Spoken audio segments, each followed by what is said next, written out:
Hello everyone, कैसे हैं आप लोग। तो आज हम डिस्कस करेंगे recently United Nations conference on trade and development, short form में जिसको हम अंकटाड भी बोलते हैं। तो इसने डिजिटल इकोनॉमी रिपोर्ट 2021 जो पब्लिश किया है, इसके बारे में डिस्कस करेंगे। तो मेनली यहाँ पे डिजिटल इकोनॉमिक रिपोर्ट में क्या क्या मेंशन की गई है, यहाँ पे फ्री फ्लो ऑफ डेटा जो है क्या है, बेसिकली अलग अलग कुछ अप्रोचेस के बारे में भी डिस्कस की गई है यहाँ पे, इसके बारे में डिस्कस करेंगे। और मेनली ये रिपोर्ट डिजिटल इकोनॉमिक डेवलपमेंट को कैसे हेल्प करेगी, और उसके साथ अंकटड के बारे में भी डिस्कस करेंगे। तो देखिए, from international government organisation point of view के हिसाब से बहुत ही इंपॉर्टेंट वीडियो होने वाली है, तो इस वीडियो को एंड तक बिल्कुल देखते रहिएगा। और इससे पहले अगर आप लोगों ने हमारे चैनल को अब तक सब्सक्राइब नहीं किया है तो उसको प्लीज सब्सक्राइब कर लीजिए, ताकि आने वाले ऐसे ही वीडियोस के नोटिफिकेशन इसी तरह आपको मिलते रहे। और इस वीडियो का जो नोट है आपको हमारी वेबसाइट में मिल जाएगी, नीचे डिस्क्रिप्शन में मैंने वेबसाइट का लिंक दे दिया है, वहां से आप उसको फॉलो कर सकते हैं। तो चलिए आज का वीडियो शुरू करते हैं। तो recently United nation conference on trade and development, short form में हम इसको जो है अंकटाड बोलते हैं, तो इसने UNCTAD digital economy report 2021 publish की है। तो यहाँ पे जो अंकटाड ने बोला है कि फिलीपींस और ऐसे 5 कंट्री, तो इंक्लूडिंग फिलीपींस 6 ऐसे कंट्रीज है जो क्या करती है, free flow of data across borders share करती है। तो इसका मतलब क्या है भाई, तो इसका मतलब क्या है कि एक कंट्री दूसरे जगहों पे कितनी इन्वेस्टमेंट कर रही है, उस कंट्री पे कितनी इन्वेस्टमेंट हो रही है, वो कंट्री जो है कितना इंपोर्ट करवा रही है, कितना एक्सपोर्ट करवा रही है, जो यहाँ पे डेटाज है जो एक्चुअली ज़रूरी होती है कि एक कंट्री की सिचुएशन जानने के लिए, ग्लोबल एनवायरनमेंट जो डिपेंड करता है इकोनॉमिक थ्रू। अगर इंटरनेशनल इकोनॉमी के हिसाब से अगर देखेंगे तो डिजिटलाइज ये सब जो की जाती है आज के ज़माने में, तो ये सब एक्चुअली फ्री फ्लो होनी चाहिए। लेकिन यहाँ पे अंकटाड ने ये नहीं बोला है कि अपनी एक कंट्री की जो सोवरेनिटी से रिलेटेड जो भी इंपॉर्टेंट डेटाज हो, चाहे वो मान लीजिए कि एक कंट्री की नेशनल सिक्योरिटी के डेटाज हो या जो भी इंपॉर्टेंट डेटाज हो, उसके बारे में अंकटाड ने मेंशन नहीं किया है। लेकिन digital global economy point of view के हिसाब से एक कंट्री में कितनी आउटफ्लो इनफ्लो हो रही है, कितनी इन्वेस्टमेंट हो रही है, कितना इंपोर्ट एक्सपोर्ट हुआ जा रहा है, तो उसको जो है फ्री फ्लो होनी चाहिए। तो ये क्या करती है, ये बहुत ही इंपॉर्टेंट है डिजिटल इकोनॉमी के ग्रोथ के लिए। तो 5 अलग अलग जो कंट्रीज यहाँ पे अंकटाड ने मेंशन की है, वो है कनाडा, ऑस्ट्रेलिया, मेक्सिको, सिंगापुर और यूनाइटेड स्टेट्स। तो यहाँ पे अंकटाड ने मेंशन किया है कि ये जो 6 कंट्रीज है, ये लाइट टच अप्रोच फॉलो करती है। तो इसके बारे में भी थोड़ा डिस्कस कर लेते हैं। तो पहला जो हो गई यहाँ पे लाइट टच अप्रोच। तो मेनली देखिए, जो भी कंट्रीज में एक रेगुलेटरी एनवायरनमेंट होती है कि उन लोग का एक रेगुलेशन होता है, कुछ कुछ नियम होती है, और उन लोग की सफिशिएंट रेगुलेटरी रिसोर्सेस होती है। तो ये इस तरीके से बनाया जाता है कि उस कंट्री के जो डोमेस्टिक लॉज है उसके साथ ये लॉज कंप्लाई करे। अगर रिगार्डिंग फिलीपींस के हिसाब से देखा जाए तो फिलीपींस की बहुत ज्यादा डिपेंडेंस आउटसोर्सिंग इंडस्ट्री।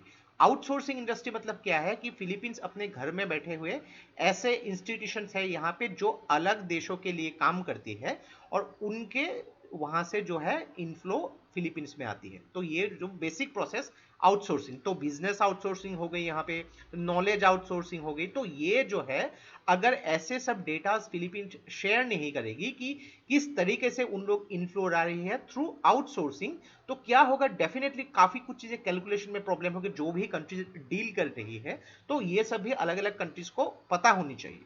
तो ये हो गई लाइट टच अप्रोच। दूसरा जो है यहाँ पे रेस्ट्रिक्टिव और गार्डेड अप्रोच।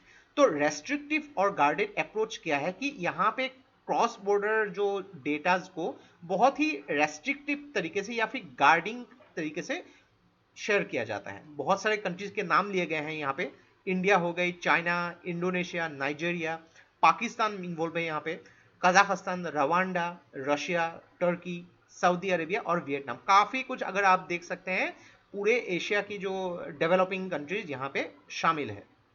तो अगर बात करेंगे यहाँ पे अंकटाड की जो रिकमेंडेशंस, तो अंकटाड ने यहाँ पे बोला है कि पूरी की पूरी ग्लोबल कम्युनिटी को एक तरीके से यहाँ पे सोचनी चाहिए, और जो भी यहाँ पे पॉसिबल हो सके डिजिटल इकोनॉमिक ग्रोथ के लिए डेटा जो अलग अलग कंट्रीज के साथ रिलेटेड है उसको शेयर करनी चाहिए यहाँ पे, और इसके लिए एक इंटरनेशनल फ्रेमवर्क की गठन भी की जानी चाहिए ताकि उस रेगुलेशंस के हिसाब से उन डेटास को जो अलग अलग कंट्रीज के साथ यहाँ पे इन्वॉल्व है जाननी चाहिए, ताकि यहाँ पे अलग अलग कंट्रीज को भी यहाँ पे आसानी हो, डिजिटल इकोनॉमिक ग्रोथ को समझने में यहाँ पे मदद मिल सके। तो यहाँ पे कुछ कुछ चीजें अंकटाड ने बोला है कि वर्ल्ड वाइड डेटा शेयरिंग उसको फैसिलिटेट करनी चाहिए, आगे बढ़ानी चाहिए। ग्लोबल डिजिटल पब्लिक गुड्स जो है उसको डेवलप करनी चाहिए ताकि ज्यादा से ज्यादा डिजिटली जो है चीजों को जो है यहाँ पे शेयर किया जा सके। जब भी आप डेटाज को शेयर करेंगे कि कितने कंट्रीज के साथ आपने कैसे डील कर रहे हैं, कैसे इन्वेस्टमेंट कर रहे हैं, तो डेफिनेटली ट्रस्ट जो होगी यहाँ पे इंक्रीज होती है। और दूसरी बात है कि यहाँ पे डिजिटल इकोनॉमी में यहाँ पे अनसर्टेनिटी जो है ये कम होती है। तो यहाँ पे अंकटाड ने यही बोला है कि अभी तक ऐसे कुछ ग्लोबल फ्रेमवर्क डिजाइन नहीं की गई है जिसके हिसाब से ये जो शेयरिंग उसमें कुछ कुछ नियम हो सके, एक यहाँ पे पैटर्न हो सके। तो मेनली ये जो है प्राइवेसी जो है स्पेशली यहाँ पे मेंशन भी किया है कि प्राइवेट सेक्टर और गवर्नमेंट सेक्टर को यहाँ पे जो है अपने प्राइवेसी से रिलेटेड भी बातें होती है, लेकिन मेनली यहाँ पे डिजिटल इकोनॉमी या फिर वर्ल्ड वाइड इकोनॉमी के बारे में बात की गई है। तो मेनली एक रेगुलेटरी फ्रेमवर्क इंटरनेशनल यानी कि ग्लोबल लेवल पे होना बहुत जरूरी है ताकि इकोनॉमिक या फिर नॉन इकोनॉमिक डायमेंशन में जो डेवलपमेंट हो रही है उसको पता चल सके।